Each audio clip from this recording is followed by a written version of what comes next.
Hello mga ate, Merry Christmas! Eto ngayong ganap natin kahapon, nagkayayaan nga kaming dalawa na sa Taguig nga kami magpapasko ngayon.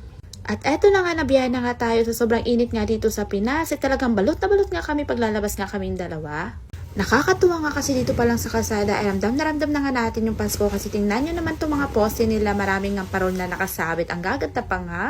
Wala nga traffic dito ngayon, siguro abala nga ang lahat sa paghahanda nga para sa Pasko. Iba pa rin ang saya dito sa Pinas kahit alam natin yung kinikita natin sa abroad ay hindi nga natin kikitain dito sa Pinas.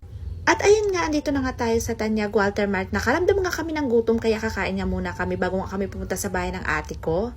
Eto na nga yung tanghalian nga naming dalawa. Alam nyo ba, nagkakalaga na nga ito ng 70 pesos. Itong kanin nga nila ay 20 pesos at ito namang siomai nila ay 50 pesos.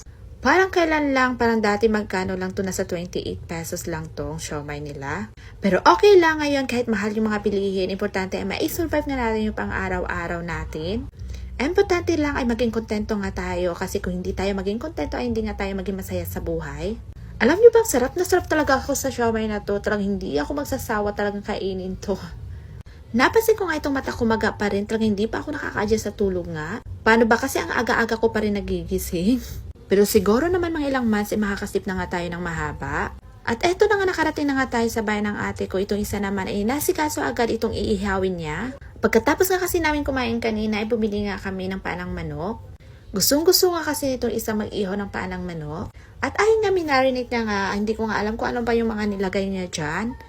Pagkatapos niya nga i-marinate ito, ay lalabas nga muna kami para bumili nga ng cake kasi nakalimutan nga namin kanina bumili ng cake. Gustong-gusto nga kasi ng pamangkin kong kumain ng cake ngayong gabi. At ayun nga, dito na nga tayo, mahaba nga yung pila, kaya inabot nga kami ng 1 oras sa pagbili nga nitong cake na to. After nga namin bumili ng cake, dumaan nga kami dito sa may Tianggay kasi itong isa nga ay bibili nga siya ng short kasi hindi nga siya nakadala ng short. Dito na nga din kasi kami matutulog sa bahay ng ate ko. Medyo malit nga lang tong bahay ng ate ko pero kumasya nga kami at ito na nga tong dalawa, inihanda na nga nila itong iihawan nga nila. Tawang-tawa nga ako kasi habang naghahanda nga ito na iihawan tong dalawang to ay biglang may nagsampay sa taas. At etong ate ko naman ay naghihiwa nga dito ng bawang kasi magluluto nga daw siya ng buttered shrimp. At eto nga, may lulutuin pa din pala siyang crispy pata. Akala ko nga manok lang iihawin nila, meron pa palang liempo.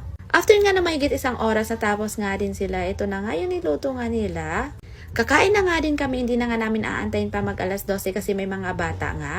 Importante lang naman ay ma-celebrate nga natin ang birthday ni Jesus. Kinaumagahan, nagulat nga ako dito sa ate ko pagkagising ay diretso nga trabaho, hindi pa nga nakapagsuklay. Maraming salamat po sa panunod ng aking mga videos. Bye bye!